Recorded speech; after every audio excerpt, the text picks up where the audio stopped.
What's up, everybody? My name is Benji, and I'm the Community Engagement Coordinator with Youth in Focus.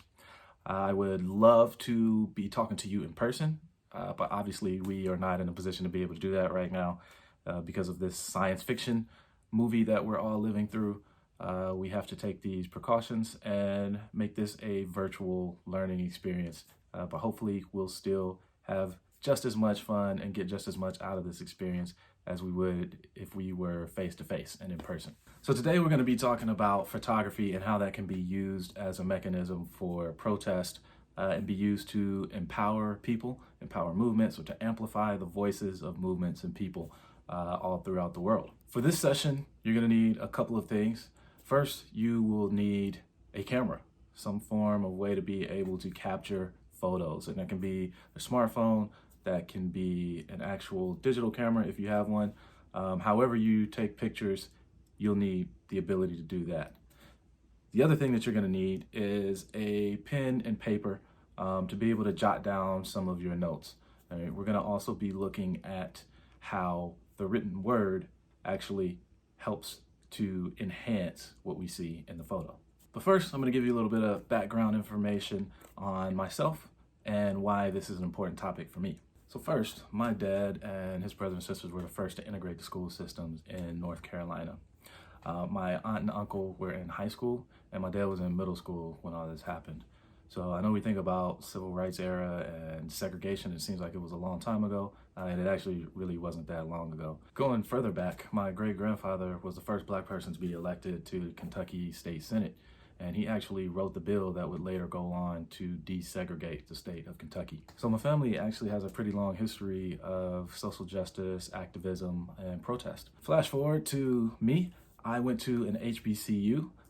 For those that don't know, HBCU stands for Historically Black College and/or University. And in school, I was involved in a couple of different protests and always was involved in working towards social justice even to today, but I was never really a person to like go out and march or like be in a picket line holding signs. That just wasn't really me, but I found my own ways to participate in that, and I did that through the art. And so photography is one of the ways that I have participated in social justice movements along with other art forms, and so that's why it's really important for me to talk about this topic, and I'm excited to do so because marching isn't for everyone, right? Like, there are different ways that we can protest, and there's no right or wrong way to do it. And the more avenues we have, the more ways that we can express our message, the more effective it is. That's especially important right now as we're going through this COVID-19 crisis, and we actually can't, or we're not supposed to be outside gathering in large numbers, right? We know that this pandemic affects people of color and people in other marginalized communities disproportionately. The number of people who are dying from this disease is higher in Black and brown communities. The number of people who are affected by like loss of work and who are unable to work from home is disproportionate in those communities as well. So without being able to go outside and be in the streets marching and holding up signs right now, how are there other ways that we can protest? And not just protest, like how else can we show our support? How can we show our solidarity with frontline workers, with essential workers, with the people who are working to combat this epidemic out on the front lines? So those are the things that we're going to be thinking about as we go through this session. We're going to take a look at a few different images, and we'll talk a little bit more about them. And as we're talking about these images, and as we're thinking about protest, empowerment, and amplifying the voices of those who aren't often heard, what does that mean for us today, and even beyond the COVID-19 crisis? By now, most of you have probably heard of or seen the images of Ahmaud Arbery, the young black man in Georgia who was murdered while out jogging around his neighborhood. So whatever the issue is that you choose to highlight, or whatever it is that you want to represent, this session is all about how photography can be used to amplify that message. Okay, so we're going to look at two different types of images today. The first one we're looking at is more of a documentary photograph. okay? And as you can see here, this picture is obviously of a protest, right? We know that because we literally see people protesting. They look like they were marching or blocking traffic. They're obviously outside in the street. We can kind of see that. We can see that in the background. Looks like they're in downtown area. And they also have signs. So we don't have to read too much into this. Like, we can tell just by looking at this image, one, okay, this is some form of protest. We can get more information about what type of protest it is by looking at the signs. You see a sign that says liberty and justice for all, Black Lives Matter, being black is not a crime, right? So we can tell that this protest has something to do with equality, racial equality. And so we can get all of that information from that photograph, okay? Because this is documenting an actual protest that happened. All right, the next image we're gonna look at is a little bit more abstract. Now, there's a couple of things that are going on here that work together to create what I believe is an image of protest and empowerment. So we have the message that says, understand our homeless. So it's clear that the subject of this particular image is about homelessness. Now, it doesn't get into too many details about the issue. It's just asking for understanding here, right? So it's more so raising awareness. Then we'll look at the fact that the message is written on a discarded mattress that's leaning up against the dumpster.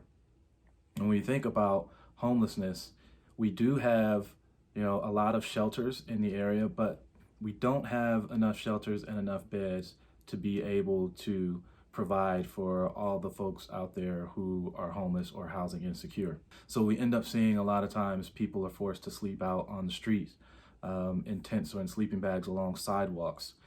So it's very poignant here that this message has been written on items that are out on the street that have been discarded and that are identifiable as garbage that's going to be picked up.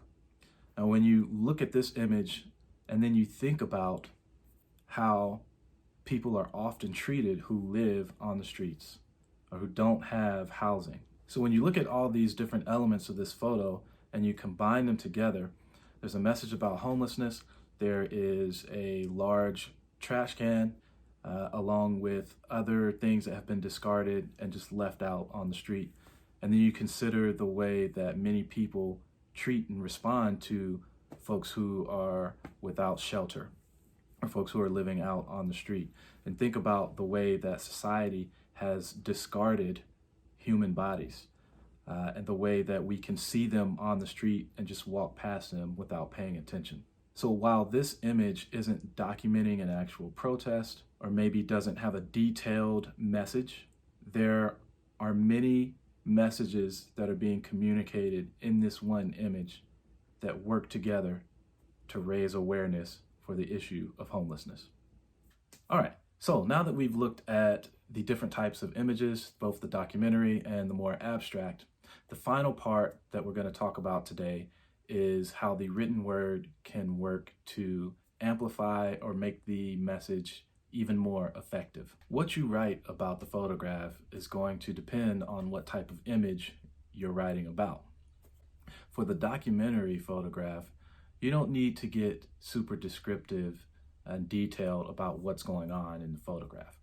Anyone who sees that image can look at it and tell that there's a protest happening, right? We already talked about those indicators that are there for us in the image, the people outside on the street carrying their signs.